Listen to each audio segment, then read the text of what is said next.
이 시간 우리 귀한 기도의 자리에 오신 성도님들을 우리 한 사람 축복합니다. 우리 믿음을 가지고 아멘으로 응답하시기 바랍니다. 평안하십시오. 성령 충만하십시오. 오늘 매듭 기도를 통해 전해지는 말씀과 또 기도를 통하여서 하나님을 향한 그 온전한 열정을 끝까지 가지고 나아가는 우리 여러분 귀한 성도님 될 수 있기를 간절히 축복합니다. 저는 일반 대학교를 다니다가 자퇴하고 수능을 다시 공부해서 신학교에 입학했습니다. 어느 목표를 향해 달려가다가 중간에 멈추는 것은 사실 비효율적이죠. 이미 지나온 시간들이 아무런 의미가 없어지기 때문입니다. 그런데도 저는 자퇴하고 신학교에 다시 갈 준비를 했죠. 왜 그런 선택을 했을까? 일반 대학을 졸업하고 신학 대학원만 나와도 목사가 충분히 될 수 있었음에도 불구하고 이미 다닌 그 학교의 시간들을 버리고 다시 수능을 봐서 신학교에 들어간 거예요. 왜 그렇게 했을까? 이유는 간단합니다. 빨리 교회 사역을 하고 싶어서요. 삶의 일부를 하나님께 드려서 헌신하는 그런 평신도의 삶보다는 내 삶의 모든 것을 하나님께 드려서 빨리 헌신하고 싶었어요. 그래서 빨리 신학생이 돼야 되겠다. 신학생이 돼서 빨리 교회 사역을 해야 되겠다 생각이 너무 강했던 거죠. 그래서 그 마음으로 다시 수능을 공부하고 신학교에 입학했습니다. 그때 제 마음이 얼마나 뜨거웠겠어요. 내 모든 것을 다 바쳐서 하나님 복을 위해서 헌신하겠다, 이 열정이 저에게 가득했었습니다. 그래서 신학교 1년을 다니고 군대에 들어갔어요. 군에 입대하고 제대하고 쉬지도 않고 바로 다시 복학했어요. 보통 일반적으로 제대하면 한 학기 또는 반학 이렇게 쉬는데 저는 바로 쉬지 않고 다시 복학을 했죠. 복학하자마자 제 모교에서 고등부 전도사로 사역을 시작했습니다. 아까 말씀드린 대로 처음 사역지니까 당연히 열심히 할 수밖에 없었겠죠. 그때 고등부 예배 인원수가 한 80명 정도 됐었는데 그때 제가 120명까지 나오게 한 적이 있었어요. 열심히 한 만큼 열매도 보이니까 너무나 기쁘고 지치질 않더라고요. 그렇게 열심히 하던 어느 주일의 아침이었어요. 주일 예배를 준비하고자 고등부 예배실에 가서 음향 장비를 이렇게 켰는데 뭔가 하나 작동이 안 되는 거예요.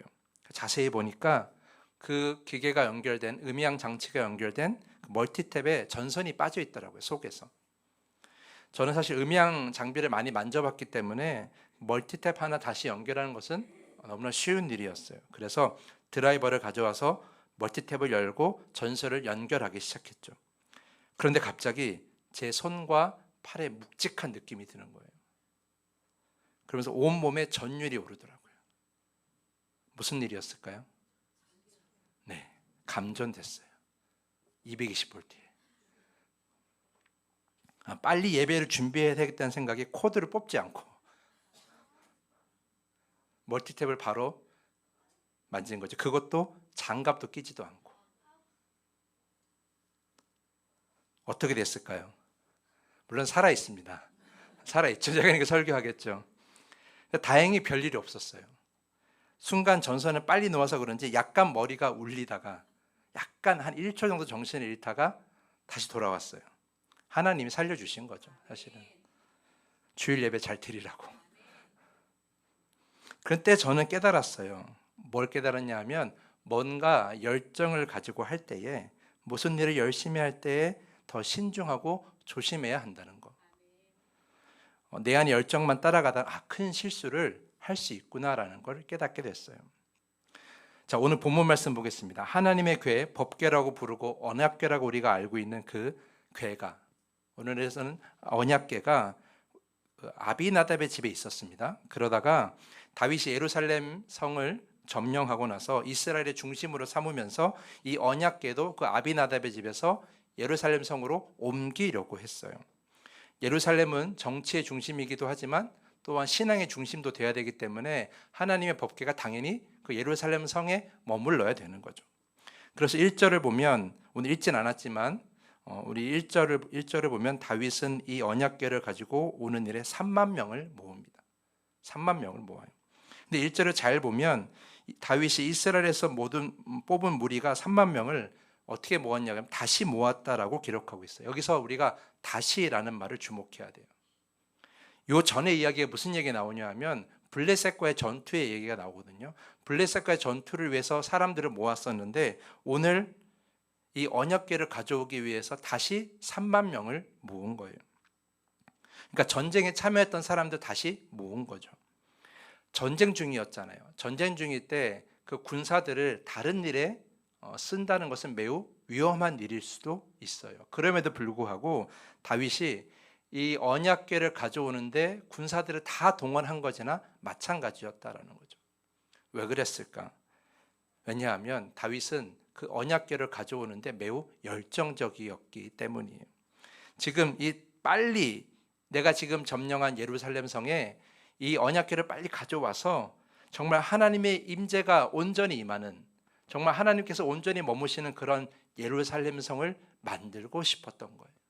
그래서 언약궤를 빨리 가져오려고 그 순간을 빨리 보기 위해서 3만 명을 모아서 전쟁 중임에도 불구하고 적들이 주변에서 또 싸움을 걸어올음에도 불구하고 3만 명을 모아서 언약궤를 가지러 아비나답의 집으로 가는 거예요. 그런데 여러분, 조금 전에도 말씀드렸지만 너무 열정만 따라가다 보면 실수할 수 있는 거예요. 오늘 본문에서 그렇습니다. 언약궤를 수레에 싣고 아비나답의 아들 우사와 아요가 수레를 몰고 가는데 수레를 끌던 소들이 갑자기 뛰는 거예요. 수레를 몰던 서가 뛰니까 언약궤를 담고 수레도 같이 흔들리게 되고 떨어지게 되는 거예요. 이때 우사가 그 언약궤를 붙잡게 되죠. 이 소중한 언약궤를 떨어뜨릴 수 없다라는 생각에 그 마음 하나만으로 순식간에 붙잡은 거예요. 근데 이 일로 하나님이 진노하시죠. 왜냐하면 거룩한 하나님의 성물은 만지지도 말고 보지도 말라고 했거든요. 근데 그걸 만져버린 거예요. 그래서 그 자리에서 바로 우사가 죽습니다. 기쁜 마음으로 언약궤를 옮기려고 했는데 오랫동안 그 궤를 보관하고 있던 아비나답의 그 집에 아들이 죽었으니 얼마나 침통했겠어요.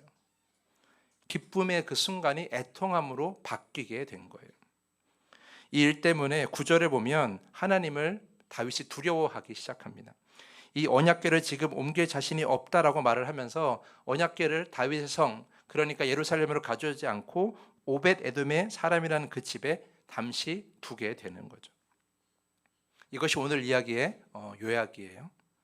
근데 여러분, 이 이야기에서 잘못한 사람이 누구예요? 사실은 우사죠.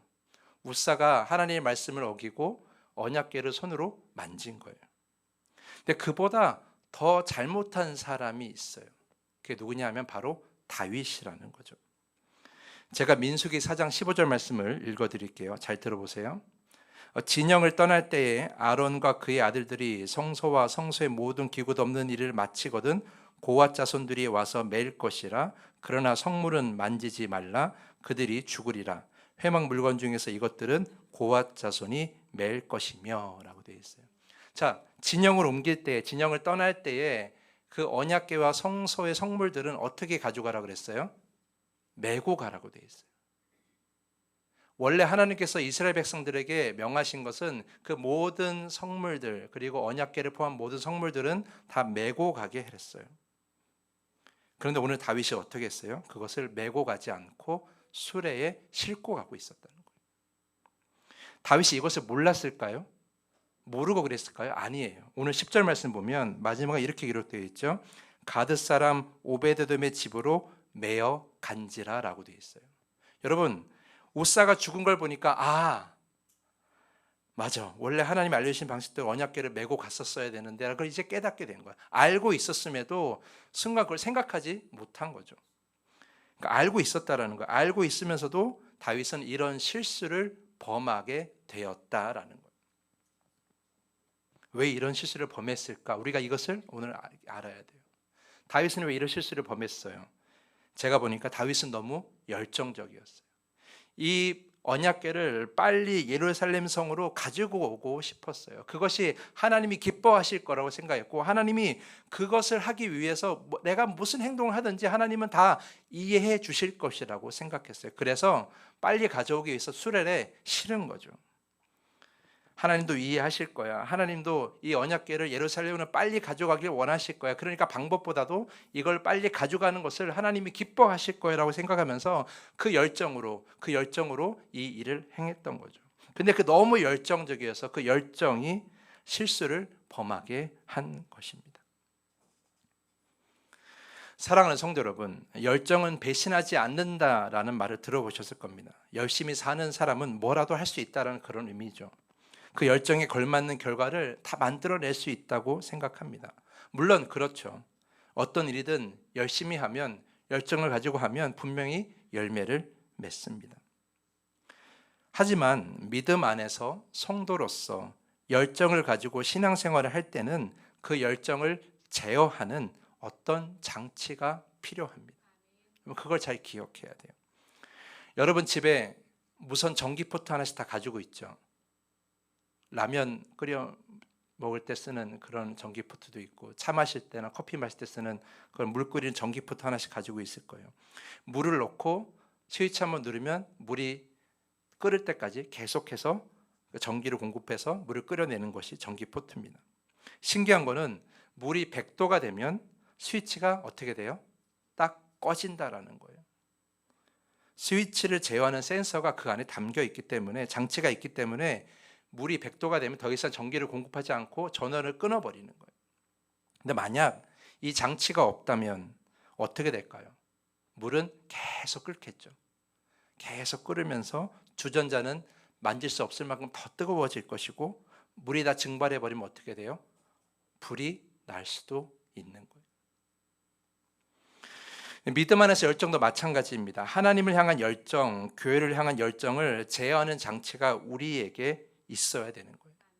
만약에 그 제어 장치가 없으면 우리는 실수하고 넘어질 수 있다는 걸 우리는 기억해야 돼요. 우리 베드로를 한번 생각해 볼까요? 그는 예수를 매우 열정적으로 따랐습니다.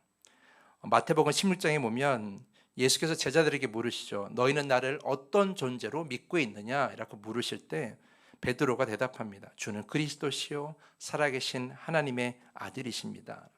정말 열정적인, 그 누구도 할 수 없는 믿음의 고백을 베드로가 해내죠. 그래서 예수님께서는 베드로를 칭찬하십니다. 너에게 복이 있도다. 이걸 알게 한 이는 혈육이 아니로 하늘에 계신 내 아버지께서 알게 하신 것이다. 이런 놀라운 칭찬을 해주십니다. 최고의 칭찬이죠. 그런데 그 다음 장면에서 베드로는 정반대의 모습을 보여줘요. 예수께서 고난당할 것을 아시고 그 죽임을 당할 것을 말씀하시면서 내가 사흘 만에 부활할 것이다 제자들에게 얘기를 하시자 베드로가 예수를 붙잡고 이렇게 얘기합니다. 주님 안 됩니다. 절대로 이런 일이 주님에게 일어나서는 안 됩니다 하고 예수께 대들었다라고 성경에 기록되어 있어요. 예수를 따로 붙잡았다라고 되어 있고요. 그러니까 예수님을 매우 가까이 항변하면서 싸우듯이 얘기했다라는 거예요. 예수님 절대 그럴 수 없습니다. 분노하면서 예수님께 따졌다라는 거죠. 그러자 예수님께서 말씀하시죠. 사탄아 내 뒤로 물러가라. 너는 나의 걸림돌이다. 너는 하나님의 일을 생각하지 않고 사람의 일만 생각하는구나. 이렇게 말씀을 듣게 돼요. 완전히 다른 모습이죠. 앞의 모습은 정말 열정적으로 믿음을 고백하는 예수 그리스도의 제자인 것처럼 보이지만 뒤의 모습은 어때요? 사람의 일만 생각하고 하나님의 일은 생각하지 않은 그저 열심만 앞서는 그런 미련한 성도로 보인다라는 것. 이런 양면적인 모습을 가지고 있는 것은 왜 그럴까? 베드로의 열정이 제어되지 못하였기 때문에, 베드로의 열정이 뭔가 그 안에서 정제되지 못하였기 때문이에요. 그러니까 베드로의 그 열정을 온전하게 제어하는 어떤 장치가 없었기 때문이라는 거죠. 그것이 무엇일까? 바로 말씀이라는 거예요. 베드로는 주님의 말씀을 열심히 들었지만 그 말씀을 제대로 이해하지 못했다라는 거예요. 그 끌어오는 열정에 말씀이라는 셀서를 다지 못하고 그저 자기의 열정만을 계속해서 드높이면서 자기의 열정 안에서 말씀을 이해하려고 했다라는 거예요. 말씀을 말씀으로 이해하지 않고 말씀을 자신의 열정 안에서 이해하려고 했기 때문에 말씀을 잘못 이해했다라는 거예요. 베드로의 열정을 온전하게 잘 사용하기 위해서는 그 안에 온전하게 말씀을 이해하는 그런 마음, 그런 믿음, 그리고 온전한 말씀이 그 열정을 제어할 수 있었어야 된다라는 거예요. 그래서 베드로는 부활한 예수님을 만난 후에 자신에게 그 센서를 달게 되는 거죠. 그래서 사도행전에 보이는 베드로의 모습은 그 앞에 이전과는 전혀 다른 모습을 보게 되는 거예요. 아마 제가 상상하기로는 부활하신 예수님께서 40일 동안 제자들과 함께 하는데 그 함께하는 그 시간 동안 베드로는 정말로 예수님 말씀에 집중하여 자신의 열정 안에 그 말씀이란 센서를 제대로 달았을 거예요. 그래서 자신의 열정을 제대로 활용하면서 사도행전에서는 매우 훌륭한 사도의 역할을 하게 되는 거죠. 사랑하는 성도 여러분, 우리 모두에게는 다 열정이 있습니다. 믿음의 열정이 있어요. 그 열정을 가지고 예배의 자리를, 기도의 자리를 찾고 또 주님을 찾고 계십니다. 여러분에게 열정이 있으니까 지금 이 늦은 시간에 TV에서 나오는 드라마 보지 않고 재밌는 사람, 나랑 친한 사람 만나지 않고 정말 좋은 만남의 자리 가지 않고 여기 남아서 기도하고 계시는 거예요. 여러분들은 다 열정이 있으십니다. 믿음의 좋은 열정이 있으세요. 그 열정으로 이곳에서 예배하고 있고 그 열정으로 이 교회에서 하나님께 헌신하고 계시는 거예요. 그런데 그 열정이 너무 지나치다 보면 우리가 실수할 때가 있습니다. 그 열정이 너무 지나쳐서 다른 사람에게 희생을 강요할 때도 있고요. 그 열정이 너무 지나쳐서 다른 사람의 믿음을 판단하거나 정죄할 때도 있습니다. 그 열정이 너무 지나쳐서 다른 사람의 마음을 헤아리지 못하고 상처 줄 때도 있습니다. 그 열정이 너무 지나쳐서 하나님이 주인이 아닌 내가 주인인 교회로 만들어버릴 때도 있습니다. 그 열정이 너무 지나쳐서 가족이나 이웃을 돌보지 못하고 그저 믿지 않는 그 사람들을 편가르게 할 때도 있고 그 사람을 정죄할 때도 있습니다. 우리는 열정을 가지고 있지만 그 열정이 때로는 제어되지 못하면 실수를 범할 때가 많이 있어요. 그래서 우리의 열정에도 온전히 이 열정을 제어해주는 장치가 필요하다라는 거예요. 그것이 무엇일까? 바로 온전한 말씀이라는 거예요. 그저 읽고 내가 듣는 말씀이 아니라 내가 온전히 이해되고 내 삶에 적용되는 말씀이 필요하다라는 거죠. 그래서 믿음의 열정을 가지고 행동하기 전에, 믿음의 열정을 가지고 여러분들이 무엇인가를 헌신하기 전에 먼저 말씀 안에서 한 번 더 생각해 보셔야 돼요. 이런 나의 행동이, 이런 나의 헌신이 말씀과 거리가 먼 것은 아닌지, 이런 나의 헌신이 말씀을 가리거나 말씀보다 앞서가지는 않는지, 이런 나의 열심 때문에 성도를 사랑하는 그 말씀에 순종하지 못하고 성도를 더 미워하고 있는 것은 아닌지 한번 돌아보셔야 되는 거예요. 말씀에 비추어 보고 기도로도 주님께 물어보셔야 되는 거예요. 주님을 향한 나의 열정이 지금 괜찮습니까? 정말 괜찮은 열정입니까? 혹시 내가 오버하거나 내가 실수하고 있는 거 아닙니까? 주님을 위해서, 이 교회를 위해서, 옆에 있는 성도를 위해서 내가 지금 잘 헌신하고 있습니까? 내 열정을 잘 활용하고 있습니까? 잘 물어보셔야 되는 거예요. 묻고 또 물으셔야 되는 거예요. 주님께서 성령 안에서, 말씀 안에서 반드시 말씀해 주실 거예요. 사랑하는 성도 여러분, 제가 오늘 드린 이 말씀을 오해하지 마셨으면 좋겠어요.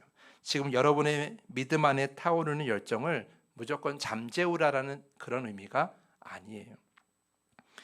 저는 지금 여러분이 가진 이 열정이 오래 가기를 저는 바랍니다. 지금 여러분이 가지고 있는 그 믿음의 열정이 끝까지 가기를 저는 간절히 원합니다. 그런 마음으로 말씀드리는 거예요. 아까 말씀드린 전기포트 한번 생각해 보세요. 무슨 전기포트?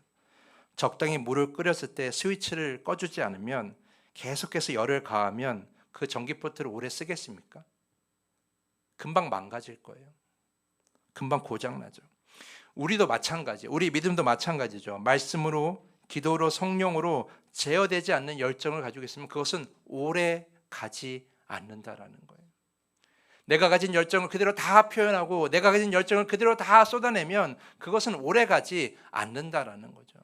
정말 온전히 오래가고 끝까지 가는 열정을 주님께 드리고 싶다면, 그래서 그 열정으로 다른 성도에게 상처를 주지 않고 또 나에게 상처가 되지 않고 교회에 큰 짐이 되지 않기 위해서는 그 열정을 잘 써야 돼요. 어떻게 해요? 말씀 안에서. 기도 안에서, 성령 안에서 우리가 묻고 또 묻고 돌아보고 또 돌아보고 점검하고 점검하면서 그 열정을 쓸 줄 알아야 되는 거예요. 만약에 어떤 문제가 생겨서 그 열정이 다 식어버리면, 전기포트가 고장난 것처럼 내 열정도 다 멈춰버리면 다시는 그 열정을 회복하기가 어렵기 때문이에요.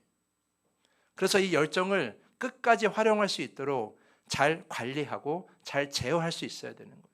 뭘로? 말씀으로, 기도로, 성령으로, 또 교육으로, 가르침으로. 그래서 여러분 이 말 기억하십시오. 말씀 없는 열정은 위험한 거예요. 기도 없는 열정은 위험한 거예요. 신앙생활 열심히 하는 성도들이 있는데 그 성도가 기도도 안 하고 말씀도 안 읽고 근데 열심만 있어. 그러면 반드시 큰 위험이 되는 거예요. 옆에 성도들에게도 위험이 되고 이 교회에도 위험이 되는 거예요. 정말 온전한 열정을 하나님께 드리고 싶다면 말씀도 열심히 묵상하고 기도도 열심히 해야 되고 우리가 성령도 열심히 우리가 간구해야 되는 거예요. 그래야 온전한 열정으로 다른 성도들이나 교회에 위험이 되지 않는 그런 온전한 열정을 끝까지 갈 수 있는 것이죠.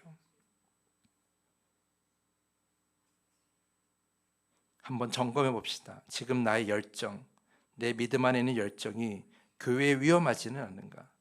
다른 성도들에게 위험하지는 않는가?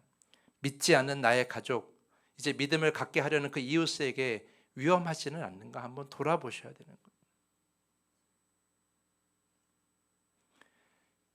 저는 여러분들이 지금 이 더함교회의 이 역사의 시작 가운데서 여러분 열정이 뜨거울 때 이 열정을 끝까지 가져가시길 전 간절히 축복합니다. 더함교회가 10년, 20년, 30년이 되었을 때도 이 열정을 잘 가져가시기를 간절히 축복합니다. 그러기 위해서는 잘 제어할 수 있어야 돼요. 잘 관리할 수 있어야 돼요. 그래서 이 열정을 늘 여러분이 점검 받으셔야 돼요. 주님 앞에서. 꼭 부탁드립니다. 이거 꼭 기억하세요. 주님께 내 열정을 드리고 보여주는 것만 생각하지 마세요. 주님께 내 열정을 자랑하려고만 하지 마세요. 우리에게 필요한 것은 주님 안에서 내 열정을 잘 사용하기를 기도해야 되는 거예요. 내가 가진 열정을 그대로 다 보여주면 주님 이거면 되지 않습니까? 주님 이거면 기뻐하시지 않습니까? 이렇게 말하지 말고 이렇게 고백하지 말고 주님 안에서 기도하며 내 열정을 점검하시면서 잘 사용하기를 기도하셔야 되는 거예요. 그래야 이 열정을 오래 간직하는 좋은 성도, 좋은 하나님 나라의 백성이 될 수 있는 것이죠. 이런 온전한 헌신자, 정말 열정을 오랫동안 끝까지 잘 간직하는 이런 온전한 헌신자가 여러분 모두가 되기를 간절히 축복하면서 오늘 말씀을 마치겠습니다.